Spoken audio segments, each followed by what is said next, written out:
Welcome to Random Recaps. In this video, I'm going to recap the movie. First story, Stork. A police unit is having a private meeting where we meet its newest member, Segura, who is assigned to film during the night. They mention that there have been 17 disappearances in 3 months, and all the victims were babies. But the good news is that they've found the kidnapper and located their whereabouts. One of the team members, E.T., is the father of one of the kidnapped babies. So he's emotionally unstable for the operation, but they let him go along with the team. The team prepares and heads to the kidnapper's house. There, they find a man wandering around the house like a zombie. What the? The police pay him no mind and enter. The house seems empty until a zombie-like creature comes down the stairs. The police react quickly and hear more of these creatures in the house, attacking them. The officers walk through the house, shooting at these zombies. E.T., desperate, goes off on his own, and his colleagues lose track of him. Zombies, or whatever these creatures are, keep coming from everywhere. There's even one with a chainsaw which attacks Segura. He runs upstairs trying to escape. There, he finds candles surrounding a strange sculpture. Segura goes back downstairs and sees E.T. crazily stabbing the creatures.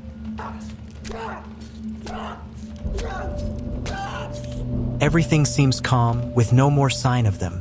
The unit chief realizes that all the creatures have the same wound, theorizing that they might have come from some kind of ritual. The team hears noises upstairs. They head up to check, and suddenly they hear babies crying. Desperate, E.T. rushes up on his own. The rest of the officers silently go up and see someone sneaking into a room. In another room, they find a meteorite, cracked open, which fell from the sky and crashed into the house. One of the creatures appears behind them. They shoot its legs, and when they remove the bandages from its head, they see it has no brain. In the attic, they hear E.T. calling for help. Hang on, E.T.! We're coming up there! They also hear a creature singing, "Twinkle, twinkle, little star, how I wonder..." The officers break into the attic to find out what that thing is. The door is sealed, so they decide to go get the chainsaw. Suddenly, the creatures rise again, but no worries, they have the chainsaw. The team breaks through the door and finds one of the creatures holding one of the babies, singing the lullaby to it. The officers make it to the attic, where they find a bunch of cribs containing the missing babies, one of which is mutating and growing a beak. Ew! Dude! What the fuck?! They also discover an alien stork devouring E.T. and feeding one of the babies. This alien stork is responsible for creating the zombie-like creatures. The officers open fire, but the stork absorbs all the bullets. E.T. transforms into one of those creatures. Amid the shootout, Segura gets injured. The officers finally manage to kill the stork. At that moment, we learn that the team the rookie joined wasn't a regular police squad, but a monster-hunting unit called Warden. Hey, welcome to Warden. The team decides not to tell the families of the babies what happened. They deal with the alien and then take a group photo, for the memories. Second story, Dream Girl. Arnab and Sonu, paparazzi from Mumbai, try to get pictures of a famous actress. They follow her until she gets into a car and leaves. When they check their camera to review the footage, it's all blurry, and her face is unrecognizable. Arnab gets mad at Sonu. Then, they get a call from their boss, assigning them the job of getting pictures of Bollywood's latest sensation, Tara. When they arrive, Sonu tells Arnab the rumors about Tara. According to the gossip, Tara is involved in witchcraft and black magic, which is why she achieved sudden success in less than a year. Arnab doesn't believe the rumors. He resents celebrities as he once had dreams of becoming famous, hinting that being a paparazzo is his way of getting close to that life. They meet Gippy, the person who will help them sneak onto the set. The paparazzi witness typical Bollywood dance scenes. "You got me, it's cinema." The The paparazzi take advantage of a break caused by Tara messing up a dance move to sneak into her dressing room. Arnab enters the trailer while Sonu keeps watch. When Arnab hears Sonu warning that someone is coming, he hides in the closet. Tara and her manager enter, and the manager scolds her for the mistake, threatening to replace her. After the manager leaves, Tara starts crying. Arnab touches something disgusting and realizes he's touching a face in a bowl. Panicking, he jumps out of the closet. Arnab is about to leave but decides to ask Tara if she's okay. He empathizes with her and tells her she doesn't need to be manipulated by her manager. He encourages her, saying she is Tara, the great star, and doesn't need anyone, though Tara says she'd rather be normal. Tara cheers up at Arnab's words, looks in the mirror, and says she no longer needs to wear the slave's face. Tara reveals that she's some kind of robotic demon and rips off her face, saying that she will now use Arnab's and rule like a commoner. Arnab freaks out and runs away. Tara's manager tries to stop her, but Tara calls him a slave driver and spits acid in his face. People on the set start being chased by Tara. Tara recharges her power and begins attacking everyone with her red laser beam. Only Sonu and Arnab are left standing, but not for long, as Sonu is attacked. Tara rips off Arnab's face and wears it herself. Outside, reporters waiting for Tara are attacked by her.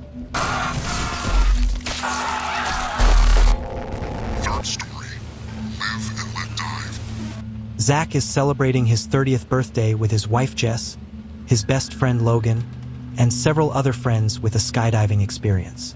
Zach is scared to jump, but his friends convince him. Just before they're ready to jump, they see a UFO and several fighter jets. Turbulence begins, and we see an alien jump into the plane. The plane crashes into the UFO, sending everyone flying, and we even see one person without legs, while another is grabbed by the alien. They all fall into an orange grove. Zach survives the fall, but his friend wasn't so lucky. Zach starts screaming for help and hears the cries of other survivors. However, he notices one of them is injured. Zach hears Jess's voice calling for help, so he runs toward it but encounters an alien attacking his friends. They try to escape the alien but stop when they hear Jess's voice again. At that moment, the alien attacks them. The alien takes one of their friends, so they decide to keep looking for Jess. They find another friend being attacked by an alien and run until Zach falls and witnesses the alien attacking his friend. The only thing Zach can think to do is throw an orange at the alien. Bruh. The alien pulls out blades from its hands and electrocutes the guy. Zach runs away, and along the way, he finds Jess, who has been electrocuted by an alien. Filled with rage and grief, Zach has no choice but to keep running until he hears a truck. He approaches it and gets in, begging the farmer for help, but the farmer rudely tells him to get out of the truck. In the middle of the argument, an alien takes the farmer, who accidentally shoots Zach. The alien opens its face in front of him, but then disappears. Zach tries to escape in the truck, but it gets abducted by the UFO.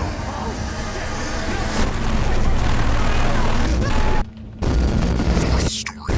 Fur babies. Becky runs a dog care center called Doggy Dream House. Everything seems cheerful and pleasant until a group of animal rights activists realizes Becky keeps taxidermies of her previous dogs. She sends members Stuart and Angela, along with their leader Miles' dog, Pickles, to investigate the house. Becky gives them a tour of the place and shows them her stuffed dogs. According to her, she prefers keeping them this way rather than burying them. What the hell? Stuart starts complaining about Becky, and Angela accidentally says his real name. I thought you said your name was Tom. Becky realizes that Angela and Stuart are deceiving her but pretends to continue the tour.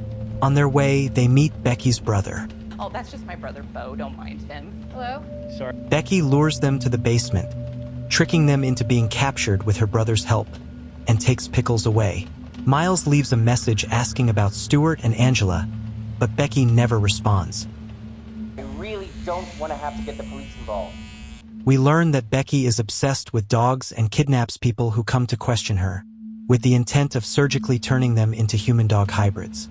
She puts a dog snout on Angela and dog paws on Stuart, explaining that she will eventually give him dog teeth to protect her from intruders. Miles and the rest of the activists decide to go to Becky's house instead of calling the police. The activists break into the house, where they hear Angela's cries for help and decide to search the basement for her. There, they find Becky, who calls her furries to attack the activists. We then see a burglar trying to rob Becky, but one of her furries stops him. Fifth story. Stowaway. Hallie is documenting her findings on possible extraterrestrial encounters in the Mojave Desert. She interviews a boy who tells her he saw 6 bright lights in the sky. Another person also saw those lights falling and, upon approaching, found alien footprints. According to him, his friend had a vision of the aliens abducting the local animals. This woman also saw the 6 lights. She says they made no sound, and all disappeared except one. The girl claims that what she calls the shadow men tried to take her hamster, but she asked them not to, and they didn't.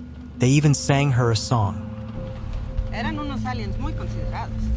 With all the information Hallie has gathered, she decides to camp out where the lights were sighted. Before nightfall, Hallie witnesses a light falling from the sky. She checks her camera to see if it was recorded and finds a video of her daughter's birthday. She calls herself a terrible mother, implying she left her husband and daughter to make the documentary. There'll be other birthdays. Later, she sees the 6 lights in the sky, gets into her car, and follows them. She steps out of the car and finds strange footprints on the ground. Further ahead, she encounters a UFO. The UFO opens, and Hallie decides to explore inside. While exploring, Hallie cuts herself touching the ship, and small nanobots come to heal her. Then, she starts hearing strange noises and hides. An alien appears, getting into some kind of sleep capsule.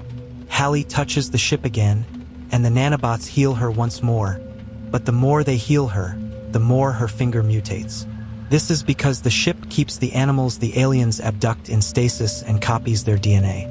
The ship starts to power up, and Hallie realizes there's no way out. The ship begins traveling at the speed of light, throwing Hallie around and injuring her continuously. The nanobots heal her again, but with each healing, Hallie mutates more and more, transforming into a creature with features of all the animals on the ship. Hallie cannot die and remains in constant agony due to the healing mutations. Last story. Abduction.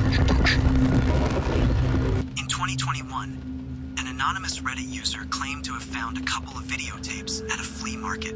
The tapes supposedly contained video evidence of an extraterrestrial encounter. Filmmaker Jay Cheel received an anonymous email containing digitized footage from those tapes. The film's wraparound segment is presented as a documentary with interviews of experts discussing the history of the Farrington House, a house that became legendary in Canada due to paranormal and extraterrestrial phenomena. In the 1950s, a family of Chinese immigrants moved to Toronto, where they prospered financially and bought this beautiful house. The parents died in the 1980s, leaving the home to their eldest son, who eventually put it up for sale in the 1990s. He suffered from night terrors that prevented him from sleeping. After selling the house, the son disappeared. He believed the house was haunted, claiming mysterious visitors came to see him. No one believed him, so he decided to record videos of what was happening in his home. He set up one camera from his POV and another as a static camera. To analyze the tapes, the documentary creator sends the footage to Corridor Digital, a group of YouTubers and VFX experts who analyze UFO videos to determine if they're fake or not. The host, the believer, and the skeptics watch the video, shocked. I am very uncomfortable. That is really gross.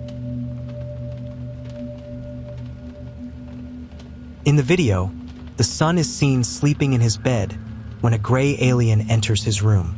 The alien extracts what appears to be eggs from his body and then inserts a camera into his mouth.